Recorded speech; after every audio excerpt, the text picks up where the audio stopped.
Bem-vindo, bem-vinda para mais uma leitura do livro A Hora da Estrela, de Clarice Lispector, essa que será a nossa segunda leitura.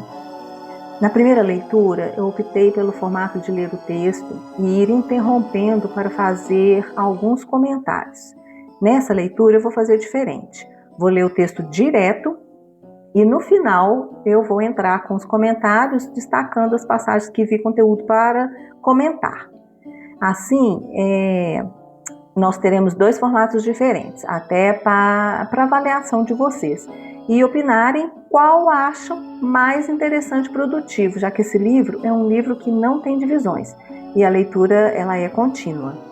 Então, por favor, coloquem nos comentários qual formato que preferiu e assim a gente vai construindo essa leitura comentada juntos, ok? Então, vamos começar a nossa leitura do livro A Hora da Estrela, segunda leitura.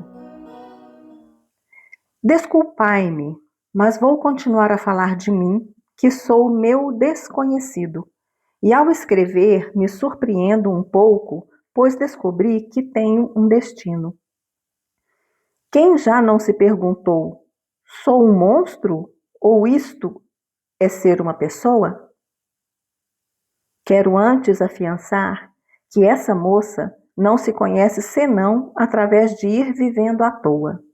Se tivesse a tolice de se perguntar quem sou eu, cairia estatelada e em cheio no chão. É que quem sou eu provoca necessidade. E como satisfazer a necessidade? Quem se indaga é incompleto. A pessoa de quem vou falar é tão tola que às vezes sorri para os outros na rua. Ninguém lhe responde ao sorriso, porque nem ao menos a olham. Voltando a mim, o que escreverei não pode ser absorvido por mentes que muito exijam e ávidas de requintes, pois o que estarei dizendo será apenas nu. Embora tenha como pano de fundo, e agora mesmo, a penumbra atormentada que sempre há nos meus sonhos quando de noite atormentado durmo.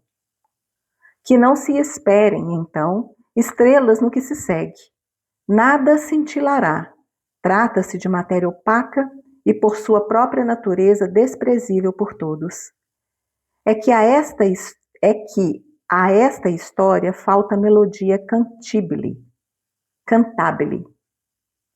O seu ritmo é às vezes descompassado. E tem fatos. Apaixonei-me subitamente por fatos, sem literatura.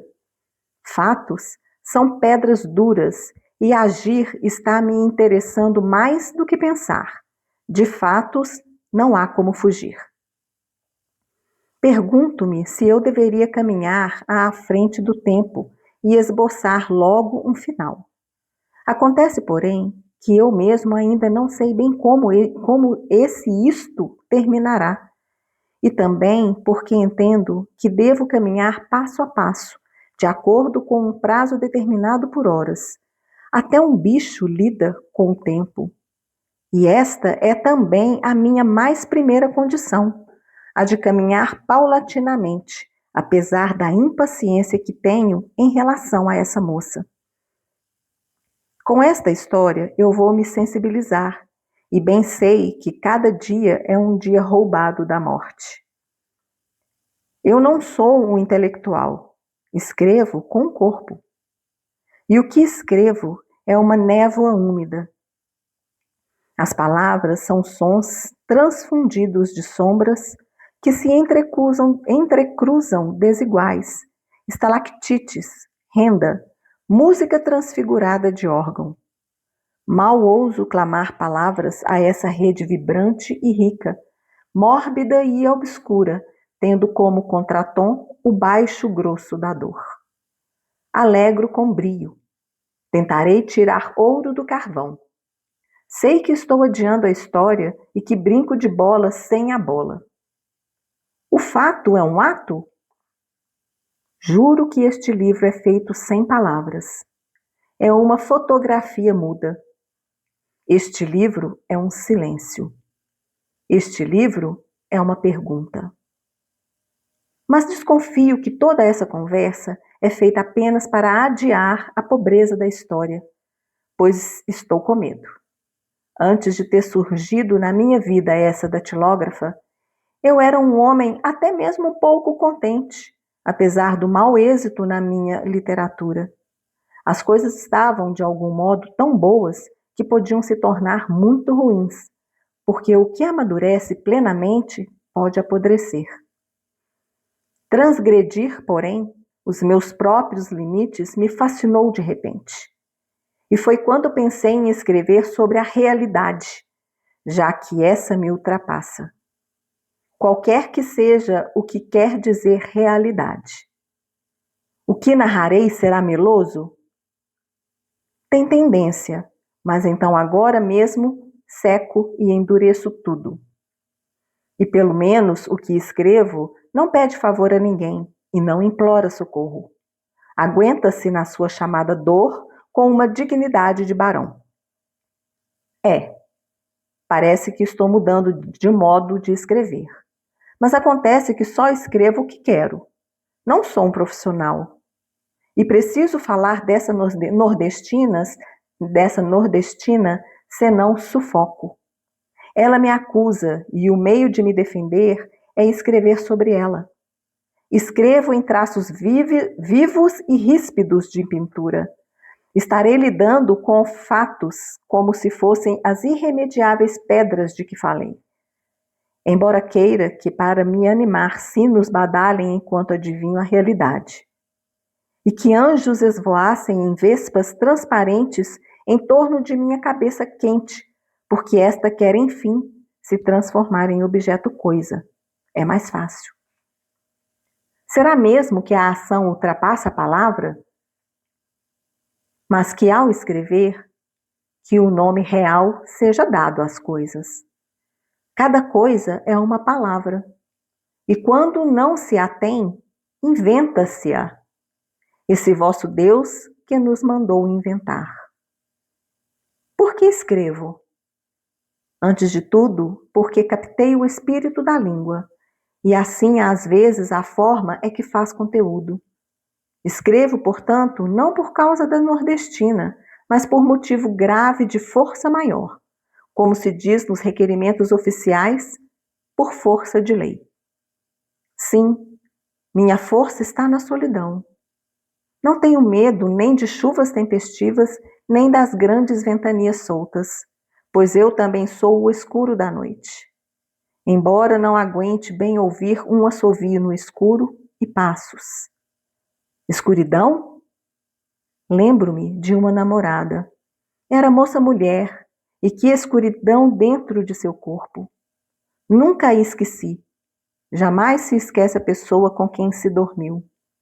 O acontecimento fica tatuado em marca de fogo na carne viva, e todos os que percebem o estigma fogem com horror. Quero, neste instante, falar da nordestina. É o seguinte: ela, como uma cadela vadia, era teleguiada exclusivamente por si mesma, pois reduzira-se a si. Também eu, de fracasso em fracasso, me reduzi a mim, mas pelo menos quero encontrar o mundo e seu Deus.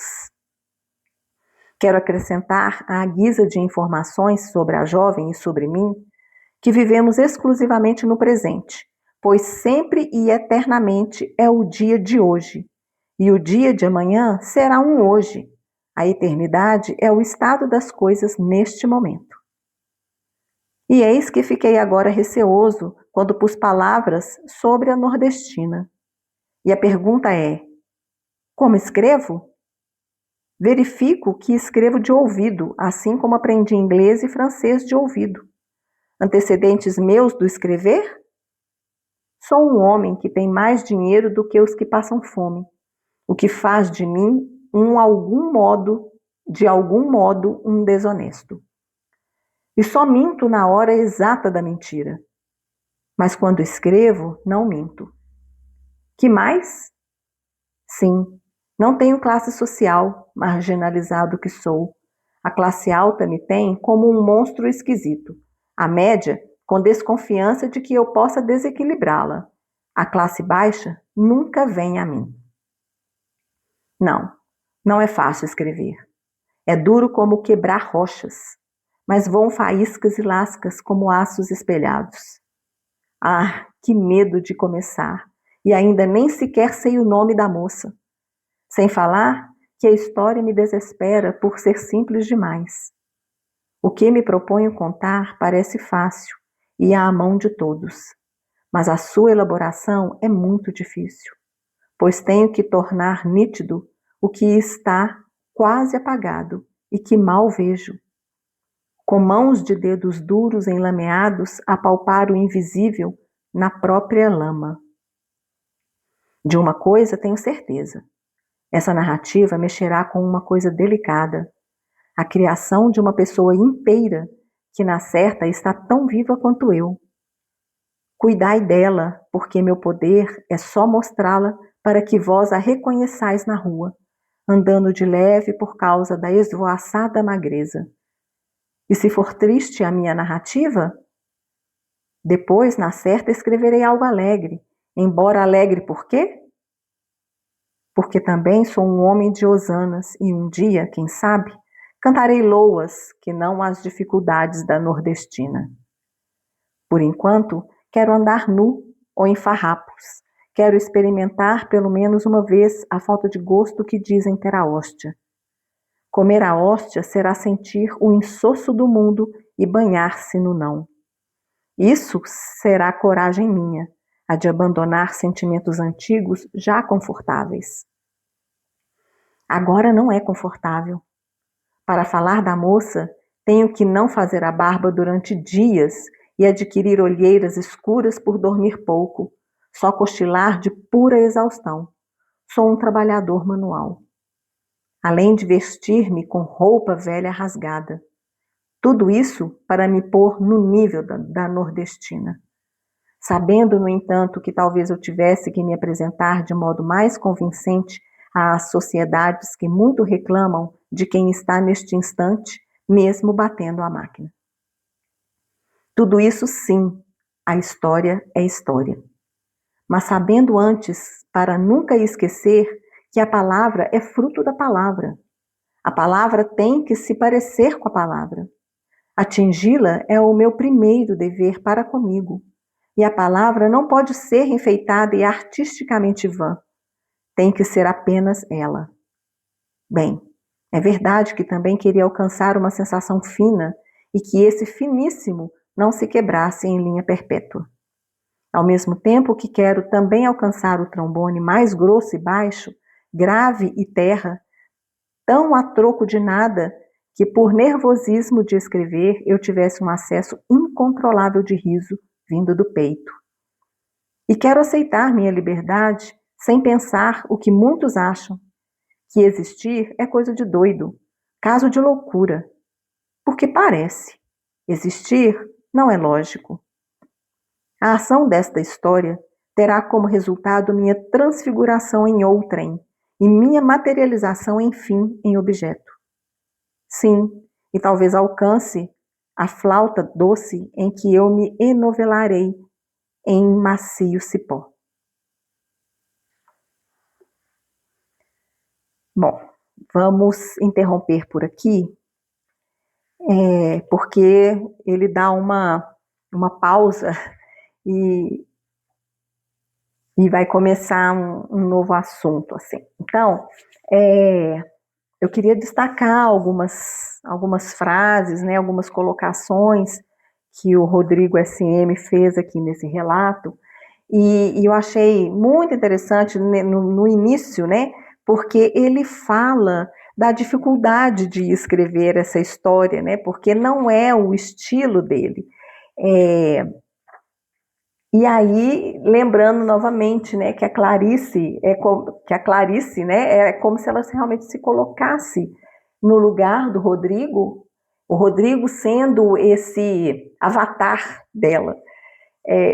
Pelo menos é a sensação, né, gente? Não estou falando que mas porque tem tantos aspectos semelhantes às falas da Clarice, né?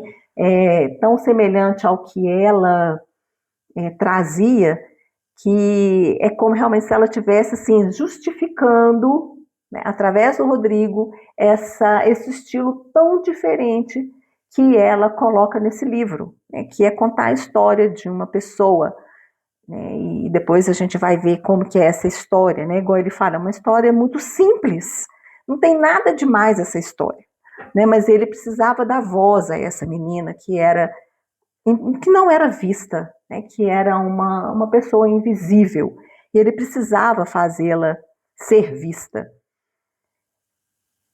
E ele, né, o tempo todo, ele fica se justificando de escrever, né, falando dessa questão da palavra, desse ato de escrever, da forma como se escreve.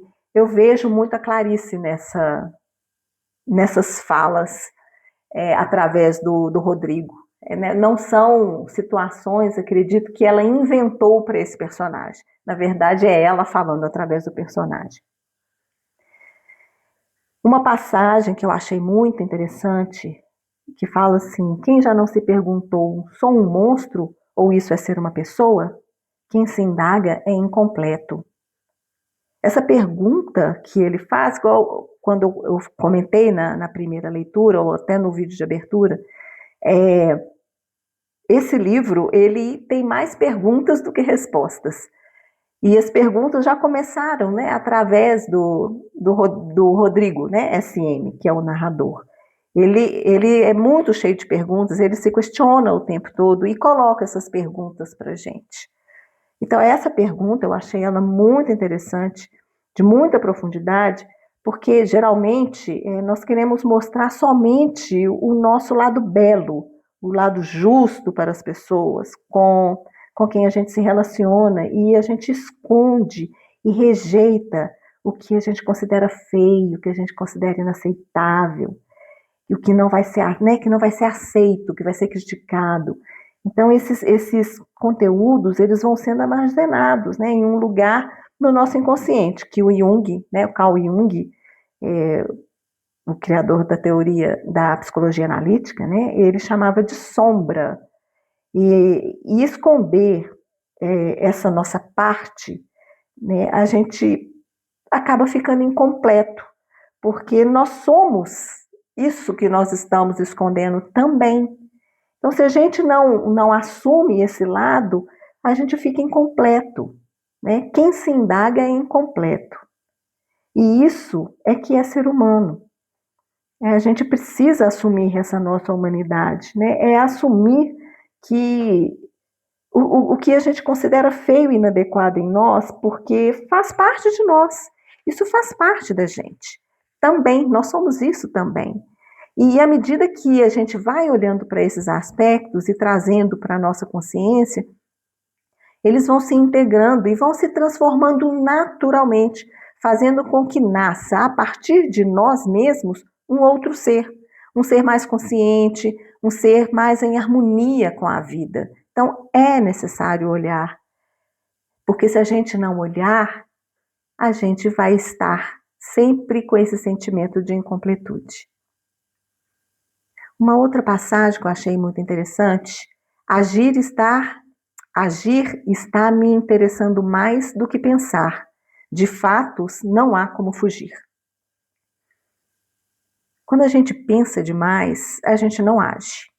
Não sei se vocês já passaram por isso, né? Quem é muito mental, né, costuma, às vezes, traçar todo o trajeto de um projeto ou de uma situação na mente. E às vezes fica ali remoendo, né? A gente gasta muita energia em pensar, em como fazer, nas possíveis consequências que a gente nem tem como controlar, se o tempo vai estar propício, se o meu tempo vai ser suficiente, ou que não tem tempo, né? Que posso não ser bem visto, bem vista, né, ou pode dar errado, etc, e etc, né, um monte de coisa que a gente vai ali elucubrando, e a gente acaba desistindo, sem nem ter dado o primeiro passo. Isso acontece demais, né? Então a gente, por isso que, né, eu acho que ele fala que pensar, né, assim, que agir é mais, está mais interessando a ele do que pensar, porque quando os fatos, né, como a gente já trouxe lá na primeira leitura, o fato é essa ação, é o concreto, né? Então, dar esse primeiro passo é agir, né? É fato. E o fato, ele é fato porque ele é visto e ele é sentido. Então, assim, não tem como fugir. A partir do momento que se deu o primeiro passo, que viu, que fez, que aconteceu, que trouxe para o concreto, não tem como fugir dele. A gente pode até desistir mais na frente, né? Mas não tem como fugir de algo fugir que eu falo assim, de esquecer, né? Eu acho que é mais nesse sentido, no sentido de esquecer, de ignorar aquilo que aconteceu, né? Aquele primeiro passo, né? Aquela primeira atitude, né? A decisão e partir para a ação. Não tem como fugir disso, né? Agora, a gente pode até ir por outro caminho, mas aquilo está registrado, né? É concreto. Uma outra passagem, devo caminhar passo a passo, apesar da impaciência que tenho em relação a essa moça. Eu achei interessante ele falar dessa impaciência, né? Apesar do passo a passo, né? Mas assim, ele opta, né, em andar paulatinamente, né? Ele traz essa fala que ele é uma escolha dele, né? Mas apesar dele ter essa impaciência, né, em relação a essa moça, aí eu fiquei pensando nessa coisa do tempo. A gente precisa aprender, né, a respeitar o tempo das pessoas, o nosso próprio tempo, o tempo das coisas, né? Tudo tem o seu tempo e cada um tem seu ritmo. E isso não pode ser alterado por ninguém, né, que não seja a pessoa. Então, assim, é isso, né? Eu acho que a gente tem que aprender a lidar melhor com essa questão do tempo, não tentar adiantar processos, porque tudo tem o ciclo próprio, né, o seu tempo de maturação. E se a gente às vezes avançar, é como colher uma fruta verde, né? A gente não vai conseguir comer, né? Muitas vezes ela não consegue amadurecer se a gente colhe ela muito antes do tempo. E aí ela fica com gosto ruim, né? Não fica saborosa e, e não atinge o seu objetivo, que é de cumprir todo o ciclo, né? Desse amadurecimento. Uma outra passagem que ele fala assim: eu não sou um intelectual, eu escrevo com o corpo. Eu achei muito lindo essa frase, porque aqui eu acho que ele está falando da entrega total ao escrever. Eu acho que isso é muito da Clarice, né? Eu acho que isso é muito dela. A sensação que eu tenho, né, quando eu li essa frase, eu falei, nossa, a Clarice, eu acho que ela escrevia realmente com o corpo, né? Então, assim, através dele, né, ele fala que é como se ele escrevesse com paixão, com intensidade, ele é sinestésico. Então, eu fico pensando é, se eu faço aquilo, né, que me dá prazer com o intelecto ou com o corpo. Se me entrego ou se estou satisfazendo somente o ego. Porque essa entrega, né, realmente escrever ali com seu âmago, né, vindo ali daquela energia de dentro, né, com essa intensidade mesmo. Acho que sem pensar naquilo se vão gostar, se não vão gostar, né, escreve pelo prazer de escrever, pela necessidade que se tem de escrever. E não simplesmente para satisfazer um desejo do ego, às vezes, de ser notado, de ser visto, de alcançar o sucesso, né, de ser admirado. É diferente, né, porque escrever pela entrega do escrever é diferente, porque não se espera nada, né, simplesmente escreve porque precisa. né, a pessoa ela precisa colocar aquilo para fora. E é um ato, né, de entrega total. Eu achei muito, muito bonito isso, né? Me fez pensar muito assim nas minhas próprias meus próprios projetos, né? Das coisas que eu invisto, energia, né? Será que eu estou realmente desejando mesmo, né? Aquilo é do fundo da alma? E eu acho que é uma pergunta que a gente deve se fazer, né, a todo instante. Uma outra frase que ele coloca aqui: o que amadurece plenamente pode apodrecer. Não, é isso, né? Assim, é um pouco do contrário ali do colher antes da hora, né? O que amadurece plenamente pode apodrecer. Porque a gente sabe que a gente tem ciclo, tudo na vida, né, é cíclico, que nós temos altos e baixos, e isso faz parte do processo de amadurecimento. Só que muitas vezes a gente acha que sabemos, que já sabemos, né, e aprendemos tudo já, né? A gente já sabe tudo e que já estamos plenos, totalmente plenos. E, e isso, né, esse tipo de pensamento pode nos levar a um tombo muito grande, né, que pode causar uma dor imensa pela frustração que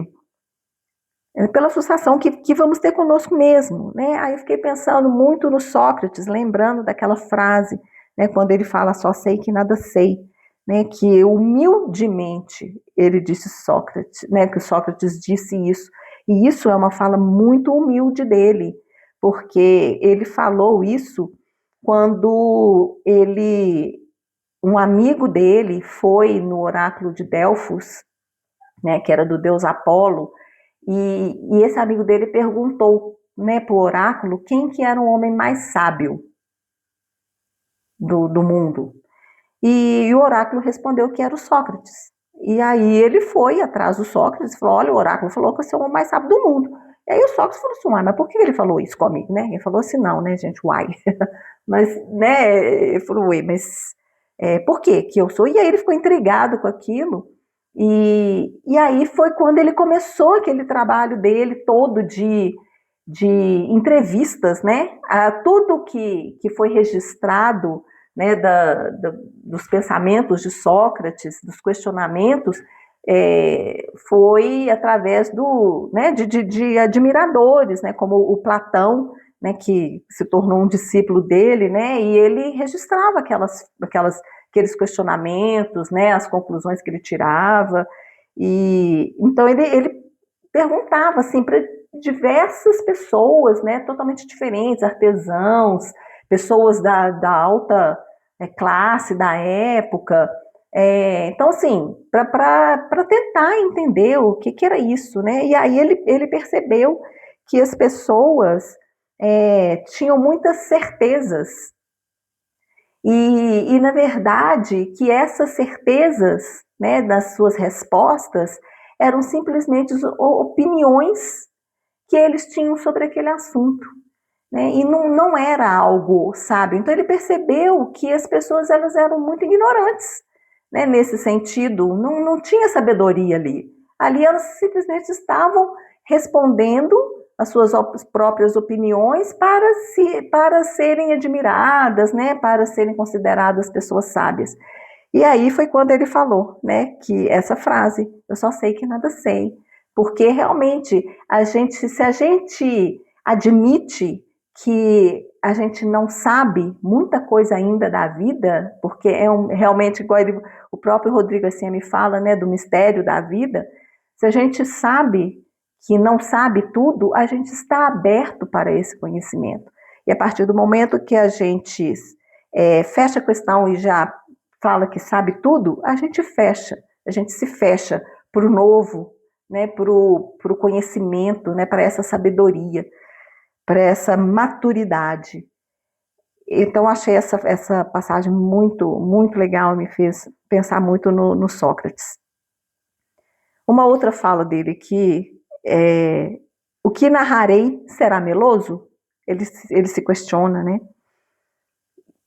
E aí, assim, na minha percepção, eu percebi assim que tem um medo dele, né, de se revelar sentimental, de mostrar seus sentimentos em relação à história da moça, né, que ainda não tem nome. É, sabe que pode. Então, assim, quando ele sabe, né, logo depois ele sabe que isso pode acontecer, que há esse risco de ficar meloso. Então, ele mesmo fala, né, que isso pode acontecer, e aí ele logo seca e endurece.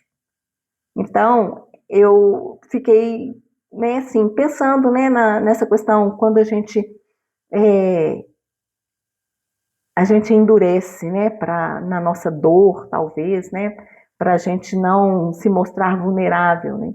Ele ainda completa, né, que aguenta-se a dor com uma dignidade de barão. O barão é um título, né, nobre. Então, assim, quantas vezes a gente se endurece, né, a gente endurece na nossa dor para não mostrarmos a nossa fragilidade ou nossas vulnerabilidades. Aí a gente mantém a cabeça erguida, o olhar superior, e muitas vezes uma atitude que supostamente mas, na verdade, acho que infantilmente a gente acha que nos coloca acima de qualquer sofrimento. Quase como se a gente fosse feito de mármore, sabe? Frios, insensíveis, mas por dentro a gente está trincando e quebrando. Então, né, essa coisa mesmo, né, de não querer mostrar, né, que somos frágeis, que somos vulneráveis. E isso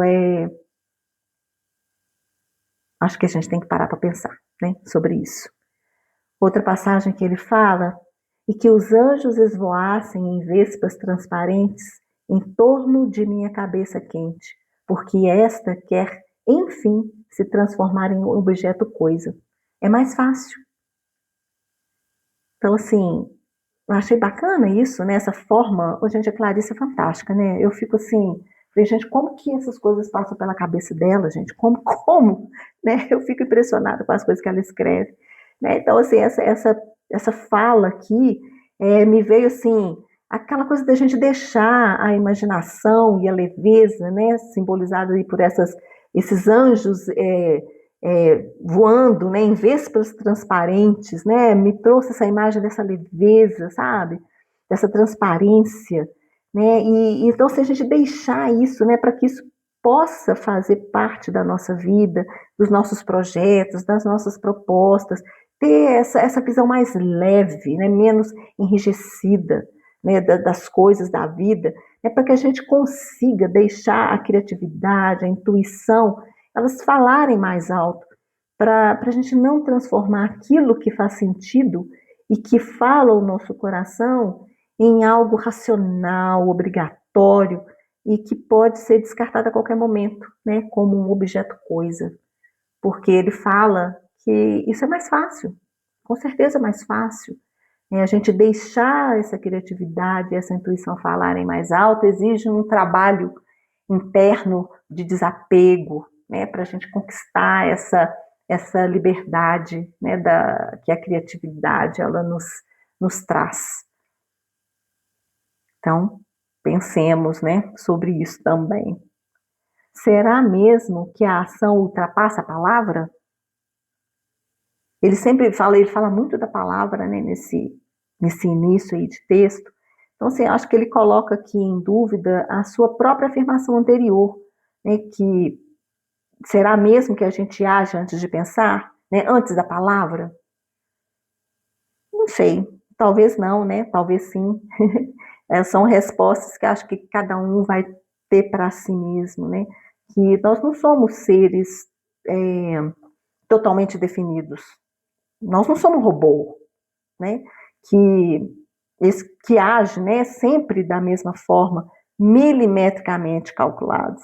Né? E quando ele fala que quer falar da nordestina, ele se identifica com ela, mas ele admite que quer encontrar o mundo e seu Deus.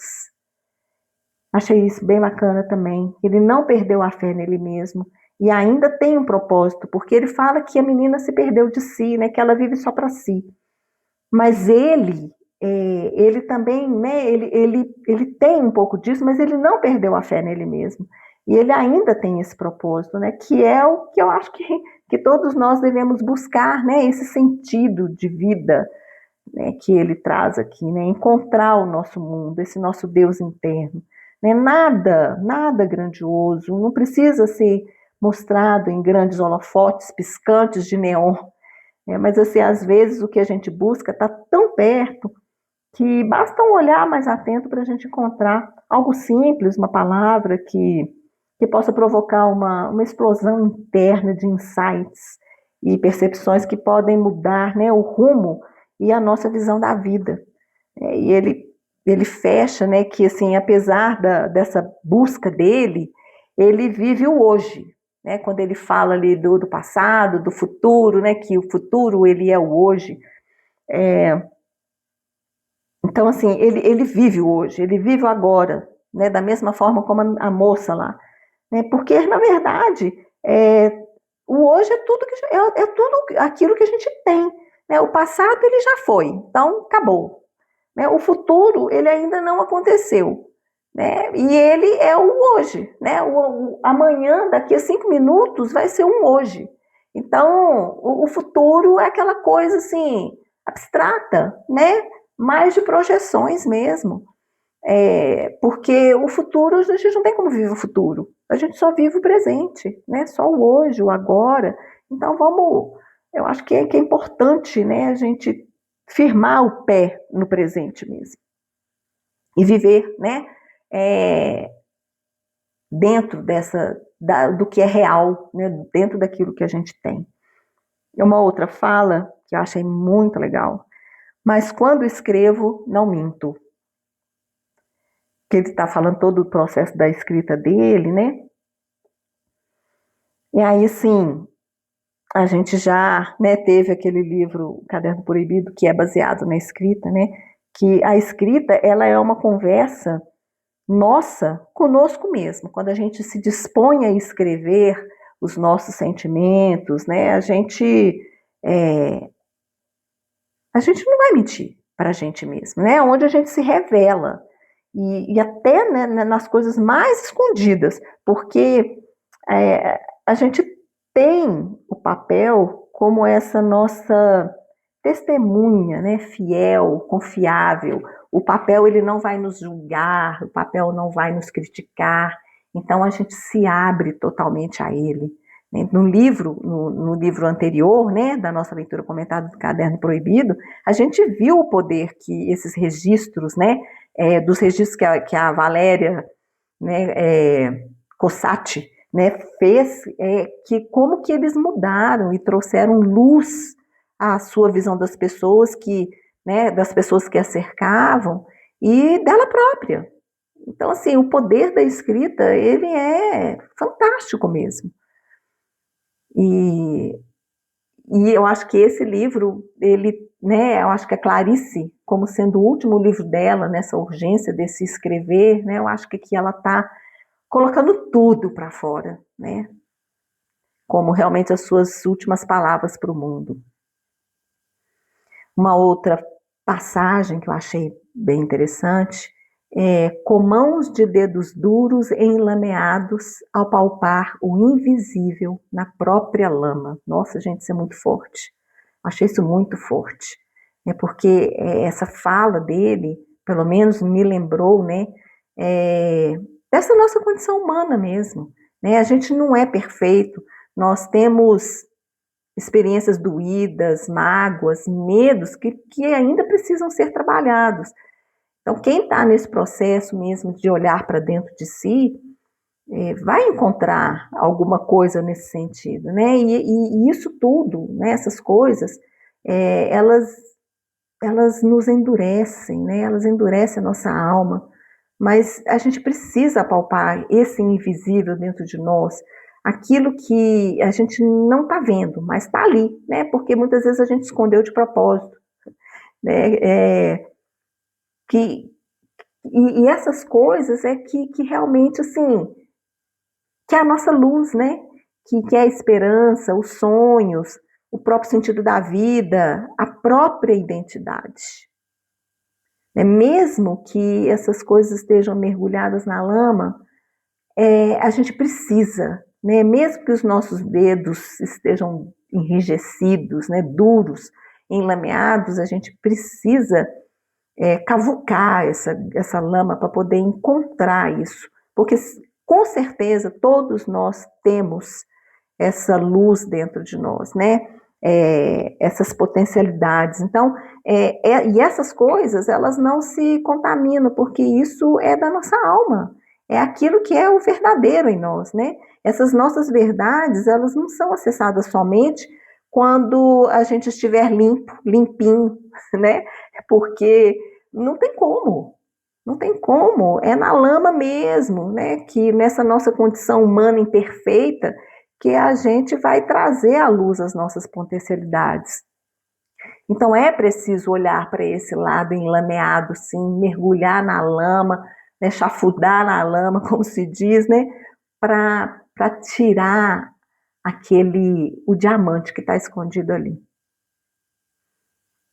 Uma outra passagem que eu acho que é interessante a gente comentar: isso será coragem minha, a de abandonar sentimentos antigos já confortáveis.